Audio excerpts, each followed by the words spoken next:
बड़ा अखाड़ा मेहर श्री सद्गुरुदेव भगवान के सानिध्य में रंग पंचमी महामहोत्सव कार्यक्रम सुखदास में संपन्न। अभूतपूर्व जिला अध्यक्ष दिलीप पांडे रंग पंचमी महामहोत्सव कार्यक्रम में शामिल हुए। उमरिया जिले के मानपुर जनपद अंतर्गत ग्राम सुखदास में प्रत्येक वर्ष की भांति इस वर्ष भी रंग पंचमी महामहोत्सव कार्यक्रम का आयोजन किया गया, जिसमें 18 मार्च सुबह श्री राम संकीर्तन, श्री सद्गुरुदेव भगवान का आगमन एवं 19 मार्च को रंग पंचमी महामहोत्सव बड़े ही धूमधाम के साथ रंग पंचमी महामहोत्सव कार्यक्रम किया गया, जिसमें बड़ा अखाड़ा मेहर के महंत श्री सीता वल्लभ शरण जी महाराज रंग पंचमी महामहोत्सव कार्यक्रम में श्रद्धालुओं को दर्शन लाभ आशीर्वाद दिया। वहीं भारतीय जनता पार्टी के ऊर्जावान अभूतपूर्व जिला अध्यक्ष दिलीप पांडे सुखदास में आयोजित रंग पंचमी कार्यक्रम में शामिल हुए।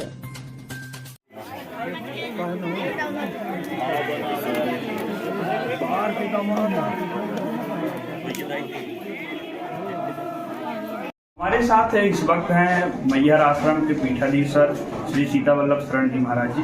महाराज जी, आज लंबे समय से ये सुखदास ग्राम में रंग पंचमी महोत्सव कार्यक्रम किया जा रहा है, इसके बारे में बताएं महाराज जी। श्री राम जी सुखदास ग्राम के समस्त भक्त मिलकर के करीब 20 वर्षों पूर्व से निरंतर रंग पंचमी के कार्यक्रम को उत्तरोत्तर बढ़ाने के प्रयासरत हैं। रंग पंचमी, होली, रंग उत्सव सनातन धर्म के सभी जितने भी त्यौहार हैं, सबका उद्देश्य है एक केंद्र प्रकार जीव के हृदय में भक्ति, ज्ञान, वैराग का अभ्युदय हो जाए, जीव परमात्मा से जुड़ जाए। इसी व्यवस्था को मूर्त रूप देने के लिए विगत 20 वर्षों से सुखदास के समस्त भक्त ग्रामवासियों द्वारा मिलकर अखंड श्री राम सीताराम संकीर्तन या कभी अखंड श्री रामचरित मानस का पारायण करके हवनादि कार्यक्रम करके सब लोग मिलकर के इनके प्रकार समस्त भाईचारा से निर्वाह करने के लिए समस्त ब्राह्मण, क्षत्रिय, वैश्य, हरिजन, आदिवासी, अनुसूचित जाति, जनजाति और भी किसी वर्ग के, किसी भी संप्रदाय के, किसी परंपरा के उपासना के लोग इसमें जुड़ करके रंग पंचमी को उत्तरोत्तर बढ़ा करके सामाजिक समरसता को मूर्त रूप देने का प्रयास कर रहे हैं। महाराज जी, ऐसी मानता है कि रंग पंचमी के दिन देव, दानी सब लोग रंग पंचमी उत्सव मनाते हैं, इसकी क्या विशेषता है महाराज जी? इसकी विशेषता इनके प्रकार समाज एकत्र रहे, समाज विखंडित न हो, सबके मन में परमात्मा के प्रति, ईश्वर के प्रति, सनातन धर्म के प्रति, अपने इस मानव जीवन के लक्ष्य के प्रति सतर्कता आ जाए। इनके प्रकार जीव परमात्मा का हो जाए, इस आवागमन के चक्र से मुक्त हो जाए, भव बंधन से, इस मृत्यु पीड़ा से, माता के, पिता के, देवताओं के, ऋषियों के ऋण से मुक्त होकर के भगवान के निज धाम का अधिकारी बन जाए। इस उद्देश्य को लेकर के समस्त जितने भी सनातन धर्म के त्यौहार हैं, पर्व हैं, सबके पीछे विशेष रहस्य जुड़ा हुआ है। उसी रहस्य की प्रतिपूर्ति के लिए समस्त देवता, सिद्धिचारण, यक्षकिन्नर, गंधर्व आदि मिलकर के श्री राम जी के चरणारविंदों की आश्रय पाने के लिए, श्री रामचंद्र जी से आश्रित होने के लिए, श्री द्वारिकाधीश नंदलाला से आश्रित होने के लिए ये होली की परंपरा पूर्व से मनाई जा रही है। ये हमारे श्री राम जी का आविर्भाव करीब 9 लाख वर्ष पूर्व हुआ था। त्रेता 9 लाख वर्ष पूर्व समाप्त हुआ। इसके बाद फिर 9 लाख वर्ष की आज परंपरा भी राम जी के नाम को लेकर के चल रही है। सब लोगों को कल्याण प्राप्त हो रहा, भगवान के नाम लेने से, भगवान के जप करने से, भगवान के मानस आदि पारायण करने से सबका उद्धार हो रहा है। महाराज जी, अभी हाल ही में प्रदेश सरकार ने एक बड़ा निर्णय लिया है, धर्मात्मा के उसमें मृत्युदंड का धर्मांतरण किया गया है, इस पर आप क्या कहेंगे? ये बहुत अच्छी बात है। श्री राम जी अगर इसमें सफल हो जाए है तो बड़ा कठिन काम ऐसा करना, पर यदि डॉक्टर मोहनलाल यादव जी ने ऐसा कदम उठाया है, ऐसा सिद्धांत बनाने के लिए प्रयास किया है, अभी तो हिंदुस्तान में पहला प्रांत है जो इसकी शुरुआत कर रहा है। अगर इसमें सफल हो जाए तो बहुत सराहनीय बात होगी, क्योंकि सनातन धर्म के लोग बड़े उदारवादी हैं और बहुत विलम्ब से किसी भी कार्य को क्रियान्वित करने में रहते हैं। कोई भी परंपरा आती है, एक बच्चा पैदा कर दो कि B2 और 1, तो इसको स्वीकार पहले हिंदू स्वीकार करता है। तो हमारी हिंदुओं की संख्या घट रही है। 35-40 वर्ष की उम्र में विवाह होता है। पहले 20 साल में विवाह होता था, 21 साल में विवाह होता था, 15-16 साल में विवाह हो जाता था, तो हर हिंदू के 2-4-6 लड़के हो जाते थे।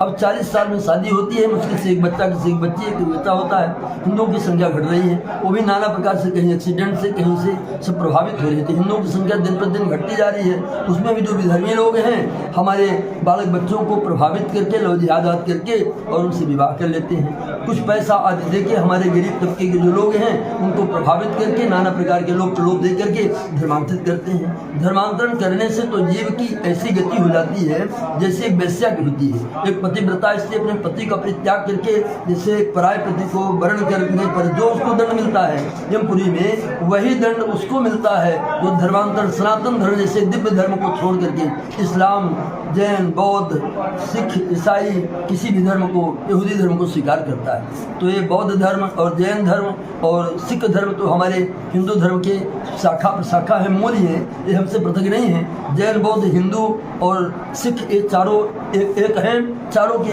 एक अलग अलग मान्यताएं हैं, उपासना है। पूरे सिख धर्म के गुरु ग्रंथ साहब में श्री राम जी का, कृष्ण जी का, बलराम जी का हजारों बार उल्लेख आया है। जिस प्रकार से जैन में भी लक्ष्मी जी की उपासना है, सरस्वती जी की उपासना है। बौद्ध भी भगवान के ही एक अवतार थे 24 अवतारों में से, पर वो चूँकि वेद विरोधी हैं, वेद के विरोध करते हैं और वर्ण धर्म के विरोधी हैं, इसलिए सनातन धर्म के प्राय जो आचार्य लोग हैं उस बात को स्वीकार नहीं करते, क्योंकि जो परमात्मा को स्वीकार नहीं करता, ईश्वर की महत्ता को स्वीकार नहीं करता। एक बार जब श्री राम जी वनगमन में चित्रकूट प्रवास पर थे तो भरतलाल जी आए, उनके साथ जाबाली ऋषि ने आकर के राम जी को वापस करने के लिए कि आप इनके प्रकार अयोध्या लौट चलिए, पूरे राज्य को स्वीकार के लिए उन्हें नास्तिक बौद्ध मत का उल्लेख किया। तो भगवान ने जाबाली ऋषि के लिए ये कह दिया कि हमारे पूर्वजों ने बड़ी भूल की जो आपको अपना कुल पुरोहित बनाया। ऐसे कुल पुरोहित बहुत थे वशिष्ठ जैसे, वामदेव, जाबाली जैसे। तो जाबाली को समझाने के बाद वशिष्ठ जी के द्वारा राम जी ने जाबाली से चर्चा की बात नहीं की, क्योंकि वो वेद का विरोध कर रहे थे। जो हमारे पूर्व के पौराणिक शास्त्रीय मत थे उनका विरोध कर रहे थे, इसलिए उनको राम जी ने स्वीकार नहीं किया। तो इस प्रकार से बौद्ध मत है तो हमारा सनातन धर्म का अभिन्न अंग है, किंतु वो वेद विरोधी है, इसलिए उसको अपन लोग चाहते हैं कि वो लोग जैसे कबीरदास जी हैं, कबीरदास जी परम श्री राम जी के अनन्य उपासक थे, पर उनके राजपाल आदि और उनके अनुयायी हैं वो केवल कबीरपंथी हैं, कबीर जी को मानते हैं। कबीर जिसको मानते थे उसको नहीं मानते। हमको आप मानते हो, हम गुरु हैं आपके, हमारी उपासना राम जी के है, तो हमारा महत्व राम जी के कारण है, हमारी बलिष्ठता, हमारी निष्ठा, हमारी प्रतिष्ठा राम जी के कारण है। अब राम जी को छोड़ करके अगर आप हमें मानोगे तो वह आसमान से गिरा खजूर में अटका वाली स्थिति हो जाएगी। हाट की गुरु बाट जिला में हो गई ठेलम ठेला। तो हमारा उद्देश्य राम जी को मानिए, कृष्ण को मानिए, नारायण को मानिए, इससे आपको कल्याण होगा। तो धर्मांतर का जो मोहनलाल यादव का बहुत सराहनीय कार्य है और हम उसका समर्थन करते हैं, बहुत अच्छी बात। तो ये थे हमारे बीच में मैहर आश्रम के पीठाधीश्वर, कैमरा पर्सन के साथ राजर्षि मिश्रा, न्यूज आवाज उमरिया। रखिए देश के हर शहर, हर गांव, हर कस्बे की खबर पर नजर, सिर्फ और सिर्फ राष्ट्र आजकल न्यूज चैनल पर। अगर आप हमारा चैनल YouTube पर देख रहे हैं तो चैनल को सब्सक्राइब करें और बेल आइकन जरूर दबाएं ताकि आपको मिल सके लेटेस्ट अपडेट। और अगर आप हमारा चैनल Facebook पर देख रहे हैं तो चैनल को लाइक करें, शेयर करें और कमेंट्स जरूर करें। और अगर आप पत्रकारिता के क्षेत्र में अपना करियर बनाना चाहते हैं तो जुड़े राष्ट्र आजकल न्यूज चैनल से। राष्ट्र आजकल न्यूज चैनल से जुड़ने के लिए स्क्रीन पर दिए हुए नंबर पर आप हमसे संपर्क कर सकते हैं।